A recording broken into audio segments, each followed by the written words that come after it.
Welcome friends, ફરી પાછા આજે આપણે એક નવા ટોપિક સાથે જેનું નામ છે એડવર્બ ક્લોઝ ઓફ કોન્ટ્રાસ્ટ.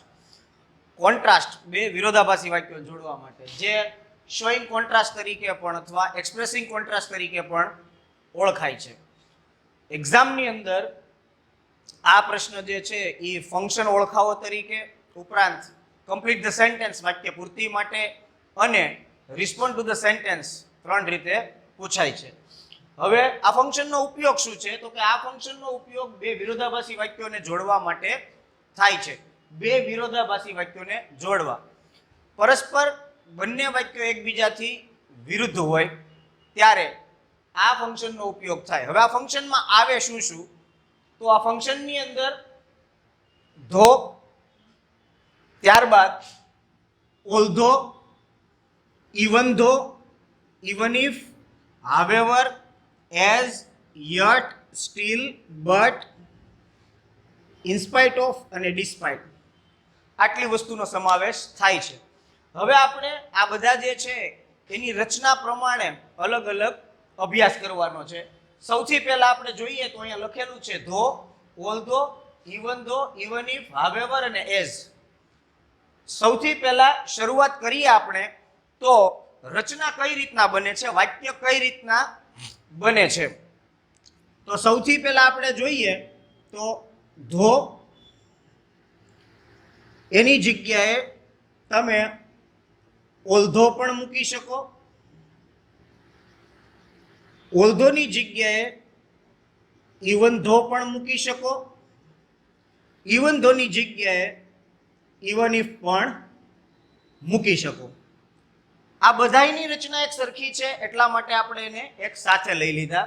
હવે ઇવન ઇફ, ઇવન ધો, ઓલ્ધો કે ધો, આ ચારમાંથી તમે કોઈ પણ મૂકો, વાક્યનો ભાવાર્થ, વાક્યની રચના એક જ આવશે. જોઈએ આપણે કઈ રીતના. તો માની લો કે હું આ ચારમાંથી ખાલી અત્યારે એક મૂકું છું ધો, તો ત્યારબાદ કર્તા આવે,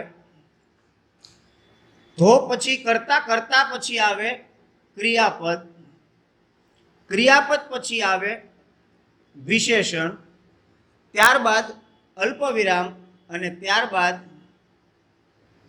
વિરોધાભાસી વાક્ય. આ રીતના બને. ઉદાહરણ આપણે જોઈએ. દાખલા તરીકે ધો હી ઇઝ પુઅર, અલ્પવિરામ, ત્યારબાદ એનું વિરોધાભાસી વાક્ય. જો કે તે ગરીબ છે છતાં પણ હી ઇઝ ઓનેસ્ટ. આને ટૂંકમાં યાદ રાખવું હોય તો આટલું નોંધી લેજો. ધો, ક, ક્રી અને વી, એટલે ધો પછી કર્તા પછી ક્રિયાપદ અને પછી વિશેષણ આવે છે. આ એની શોર્ટ રીત છે યાદ રાખવા માટેની, કે ધો પછી કર્તા, ક્રિયાપદ અને વિશેષણ આવે. હવે આપણે એના પછી બીજું જોઈએ, કારણ કે ધોની જગ્યાએ તમે ઓલ્ધો, ઇવન ધો કે ઇવન ઇફ પણ વાપરી શકો છો. હવે આપણે એ સિવાયના બીજા બે છે હાવેવર ને એઝ. એની રચનામાં થોડો ઘણો ફેરફાર થાય છે, જે ફેરફાર આપણે જોવાનો છે. તો હવે આપણે હાવેવરનો અભ્યાસ કરીએ. તો હાવેવરમાં કઈ રીતના બને છે? તો યાદ રાખજો કે ધો છે એના સ્થાને આવી જાય હાવેવર. હવે શું બીજો ફેરફાર શું થાય છે? તો કે આ વિશેષણ જે છે ને એ હંમેશા હાવેવરની પછી તરત જ આવે. તો જે ધોમાં કર્તા, ક્રિયાપદ અને વિશેષણ હતું, એ વિશેષણ છેલ્લેથી સીધું ક્યાં વહી ગયું? હાવેવરની પાછળ. હવે રચના સેમ રહેશે. કર્તા, ક્રિયાપદ, અલ્પવિરામ અને વિરોધાભાસી વાક્ય. આ રીતે વાક્ય બની જાય. તો હવે ઉપરનું વાક્ય જે છે ને આપણે હાવેવર પ્રમાણે ફેરવીએ તો હાવેવર, હવે વિશેષણ ક્યાં છે? તો વિશેષણ જે છે એ ધોવાળા વાક્યમાં ચોથા પદે હતું, એ સીધું બીજા પદે આવી જશે. However poor, he is honest. બંનેનો ભાવાર્થ એક જ થાય. જો કે તે ગરીબ છે છતાં પણ તે પ્રામાણિક છે. તો અહીંયા આપણે એને શોર્ટમાં યાદ રાખવું હોય તો શોર્ટમાં યાદ રાખવા માટે હા વિકક્રી એટલે હાવેવર વિશેષણ કર્તા અને ક્રિયાપદ. તો આ ધોની રચનામાં યાદ રાખવાનું, કર્તા ક્રિયાપદ પછી વિશેષણ આવે. હાવેવરની રચનામાં હાવેવર પછી તરત જ વિશેષણ આવે. હવે છેલ્લું એઝ જોઈ લઈએ. તો એઝ ની અંદર કઈ રીતના વાક્ય બને? તો એમાં સૌથી પહેલા લઈ લેવાનું વિશેષણ. જો વિશેષણનું સ્થાન માત્ર ફરે છે, બીજો કોઈ ફેરફાર થતો નથી. ધો વાળી વાક્ય રચનામાં વિશેષણ ધો પછી ચોથા પદે હતું. હાવેવરમાં હાવેવર પછી વિશેષણ આવી ગયું. અને એઝ વાળી રચનામાં પહેલા વિશેષણ પછી એઝ, ત્યારબાદ કર્તા, ત્યારબાદ ક્રિયાપદ, ત્યારબાદ અલ્પવિરામ અને બીજું વિરોધાભાસી વાક્ય. આ રીતના બને. તો હવે આપણે ઉપરનું વાક્ય એ પ્રમાણે ફેરવી. તો વિશેષણ કોણ છે? પુઅર. તો પુઅર સૌથી આગળ આવી જશે. પુઅર એઝ હી ઇઝ અલ્પવિરામ હી ઇઝ ઓનેસ્ટ. આ રીતે વાક્ય બને. તો આ ત્રણ રચના થઈ ગઈ. ફરી પાછું એકવાર રિપીટ કરી લઈએ. ધો, કર્તા, ક્રિયાપદ, વિશેષણ. હાવેવર થી તમે એ જ વાક્યને ફેરવો ત્યારે હાવેવર પછી આવી જાય વિશેષણ. હાવેવર પછી આવી જાય વિશેષણ, ત્યારબાદ કર્તા અને ક્રિયાપદ. અને એનું એ વાક્ય જ્યારે તમે એસ થી બનાવો ત્યારે પહેલા વિશેષણ પછી એઝ, એટલે poor as he is honest. તો આમાં શોર્ટ રીતે યાદ રાખવા માટે વી એઝ કકરી આ રીતે બને. તો આ થઈ ગયું ત્રણેયનું સ્વરૂપ. હવે આપણે જોઈશું એઝ પછી યટ, સ્ટીલ અને બટ. હવે though, although, even though, even if, however અને એઝ જોયા પછી યટ, સ્ટીલ, બટ અને ઇનસ્પાઇટ ઓફ, ડિસ્પાઇટ આટલી વસ્તુ જોવાની છે. હવે એમાં સૌથી પહેલા આપણે જોઈએ તો યટ, સ્ટીલ અને બટ આ ત્રણેયનો અર્થ છતાં પણ એ અર્થમાં લેવાનો છે. હવે આનું માત્ર કામ એક જ છે. શું? તો કે બે વાક્યોની વચ્ચે જ આવે. બસ બે વાક્યોની વચ્ચે જ આવે. એટલે કે આમાં કોઈ રચના યાદ નથી રાખવાની. માત્ર બે વિરોધાભાસી વાક્યો હોય એની વચ્ચે યટ, સ્ટીલ કે બટ મૂકી દો એટલે બે વિરોધાભાસી વાક્યો જોડાઈ જશે. તો ઉદાહરણ તરીકે આપણે જે આપણું વાક્ય છે એનું એ લખીએ, હી ઇઝ પુઅર. હવે તમે અહીંયા યટ મૂકો, સ્ટીલ મૂકો, બટ મૂકો, ચાલે. But he is honest.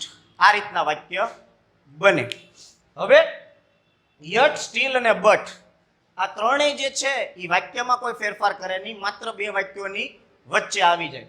પૂર્ણ વર્તમાન કાળમાં યટ અને સ્ટીલનો ઉપયોગ થાય પણ તેમાં તે વાક્યના છેડે આવે છે. એટલે ત્યારે એનો અર્થ વિરોધાભાસ તરીકે થતો નથી, ત્યારે એનો અર્થ હજુ સુધી એવો થાય છે.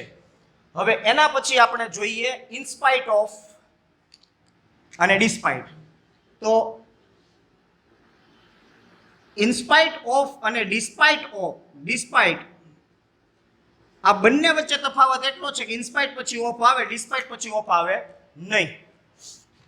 એનું ગુજરાતી થાય આમ હોવા છતાં પણ. આ રીતનો ભાવાર્થ થાય છે. હવે ઇનસ્પાઇટ ઓફ ને ડિસ્પાઇટ બંને એકબીજાની જગ્યાએ મૂકી શકાય છે. ઉદાહરણ તરીકે આપણે જોઈએ ઇનસ્પાઇટ ઓફ અથવા ડિસ્પાઇટ આ રીતે આવી શકે. હવે એના પછી શું કરવાનું? તો કે માલિકી દર્શક સર્વનામ આવે. એટલે કે જે કરતા હોય એનું માલિકી દર્શક સર્વનામ અહીંયા મૂકવું. ત્યારબાદ વિશેષણનું નામ બનાવવું. હવે ઘણા એવા વિશેષણો છે કે જેનું નામ આપણને ખ્યાલ ન હોય અથવા નિયમ પ્રમાણે ખ્યાલ ન આવતો હોય તો શું કરવાનું? તો એક વિકલ્પ છે, બિંગ અને વિશેષણ મૂકી દો. જો વિશેષણનું નામ બનાવતા ન આવડે તો. અને હજી એક વિકલ્પ છે કે જ્યારે ક્રિયાપદ આપ્યું હોય ત્યારે કઈ રીતના બનાવવાનું? તો જ્યારે ક્રિયાપદ આપ્યું હોય ત્યારે ક્રિયાપદને લગાડી દેવાનું આઈએનજી અને ત્યારબાદ મૂકી દેવાનું વિશેષણ. આ રીતે વાક્ય બને. ત્યારબાદ અલ્પવિરામ, ત્યારબાદ વિરોધાભાસી વાક્ય. હવે આપણું ઉદાહરણ જે પહેલેથી ચાલ્યું આવે છે એને આપણે લઈએ તો સૌથી પહેલા વાક્ય બનાવવા માટે ઇન સ્પાઇટ ઓફ અથવા ડિસ્પાઇટ બેમાંથી કોઈ પણ મૂકી શકાય. હવે જે કર્તા છે એનું માલિકી દર્શક સર્વનામ, હી નું માલિકી દર્શક સર્વનામ થાય હિઝ, તો ત્યાં ઇન સ્પાઇટ ઓફ હિઝ. હવે પુઅર નું નાઉન બનાવવાનું છે તો એનું નાઉન થાય પોવર્ટી. માની લો કે તમને નાઉન એનું ખ્યાલ નથી, પુઅર નું નાઉન પોવર્ટી થાય છે, ખ્યાલ નથી, તો અહીંયા તમે બિંગ પુઅર પણ મૂકી શકો. અને માની લો કે વાક્ય એવું આપ્યું કે હી બીકમ્સ પુઅર, એવું વાક્ય આપ્યું છે તો શું કરવાનું? તો ક્રિયાપદને આઈએનજી લગાડી દેવાનું, બીકમ નું થઈ જાય બીકમિંગ. અલ્પ વિરામ વિરોધાભાસી વાક્ય છે હી ઇઝ ઓનેસ્ટ. હવે આ થઈ ગઈ બધી પ્રકારની રચનાઓ. In spite of his poverty, તેની ગરીબાઈ હોવા છતાં પણ હી ઇઝ ઓનેસ્ટ, તે પ્રામાણિક છે. In spite of his being poor, ગરીબ બન્યો હોવા છતાં પણ તે પ્રામાણિક છે. અને એ જ રીતે in spite of becoming poor he is honest, ગરીબ બન્યો હોવા છતાં પણ તે પ્રામાણિક છે. હવે આપણે એક ઉદાહરણ જોઈશું. ઉદાહરણ ઉપરથી તમને ખ્યાલ આવશે કે આ પ્રકારના વાક્યો આ જ રચનાથી બીજી કઈ રીતે પણ બનાવી શકાય. તો શરૂ કરીએ આપણે. હવે અહીંયા એક ઉદાહરણ આપ્યું છે શી રેન ફાસ્ટ, એટલે કે તેણી ઝડપથી દોડી.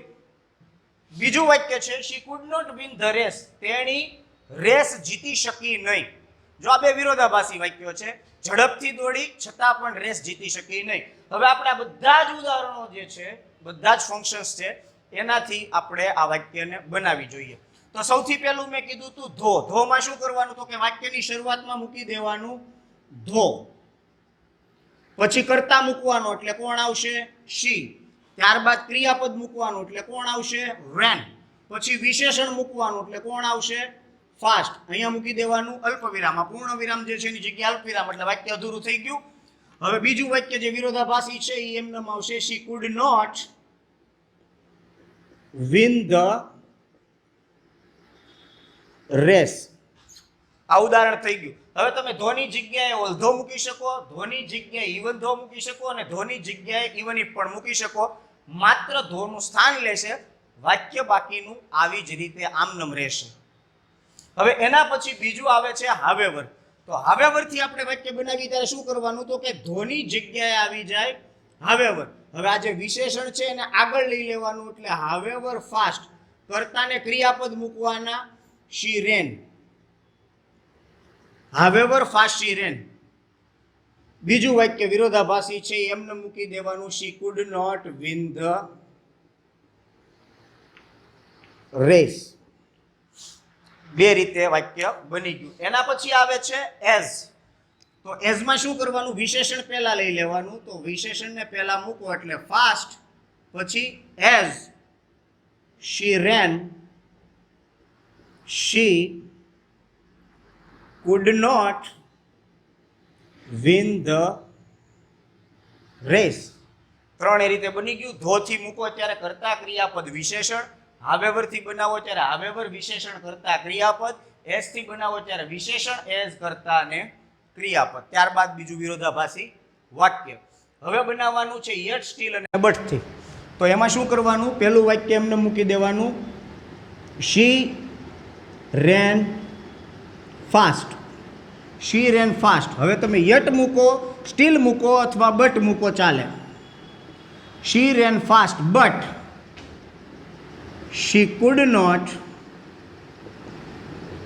Win the race.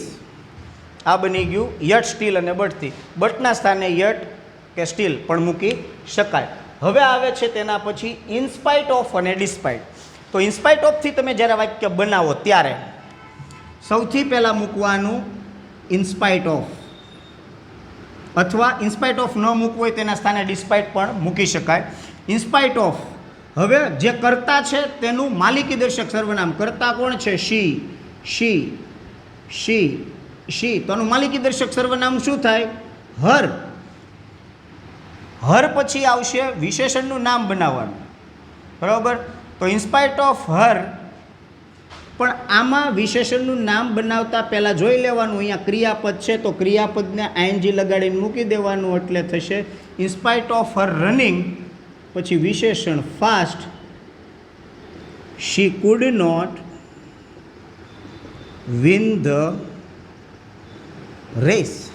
તો આ રીતે વાક્ય બને છે.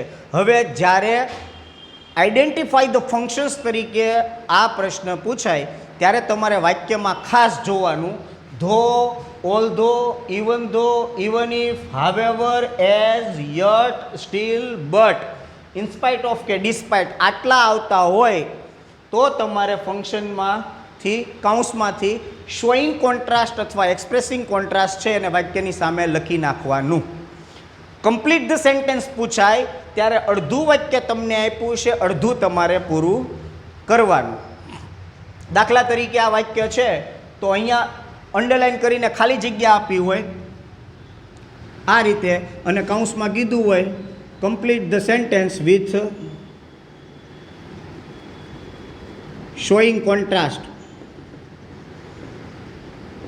વિરોધાભાસથી વાક્ય બનાવો. તો આ રીતના બને. રચના તો બધી તમને ખ્યાલ હોવો જોઈએ કે કઈ રીતના ફેરફાર થાય છે. અને એક રિસ્પોન્ડ ટુ ધ સેન્ટેન્સ પૂછાય તો એની અંદર માની લો કે એ નામની વ્યક્તિ છે, એ એમ કહે છે કે you failed in the last exam. ગઈ પરીક્ષામાં તમે નાપાસ થયા, બરાબર. તો બી નામની વ્યક્તિ છે એને એ વાક્ય કોન્ટ્રાસ્ટથી બનાવવાનું. પરીક્ષામાં પૂછાય રિસ્પોન્ડ ટુ ધ સેન્ટેન્સ, આ વ્યક્તિ જે બોલે છે વાક્ય એને રિસ્પોન્ડ એટલે કે જવાબ આપવાનો છે, તો તેમાં કઈ રીતે વાક્ય બનાવવું? તો બી જે છે એ આવી રીતના કહી શકે, યસ ધો આઈ tried very hard I failed. જો કે મેં સખત પ્રયત્ન કર્યો છતાં હું નાપાસ થયો. આ જ વસ્તુ હાવેવરથી બનાવી શકાય. However very hard I tried I failed. એસથી બનાવી શકાય, very hard as I tried I failed. Yet, still અને બટથી બનાવી શકાય, I tried very hard but I failed. In spite ઓફથી બનાવી શકાય, in spite of my trying hard I failed. તો આ રીતે આ વાક્ય રચના જે છે એમાં વાક્ય બને છે. Though, although, even though, even if, however, as, yet, still, but, in spite of અને ડિસ્પાઇટ. આટલી વસ્તુનો આમાં સમાવેશ થાય છે. એ ખાસ યાદ રાખવાનું છે. બે વિરોધાભાસી વાક્યોને જોડવા માટે આ ફંક્શનનો ઉપયોગ થાય છે. અને ફરી પાછું તમને કહી દેવું કે હજી આગળ ઘણા બધા વિડીયોઝ અગાઉ મૂકેલા છે, એ પણ જોઈ લેવા.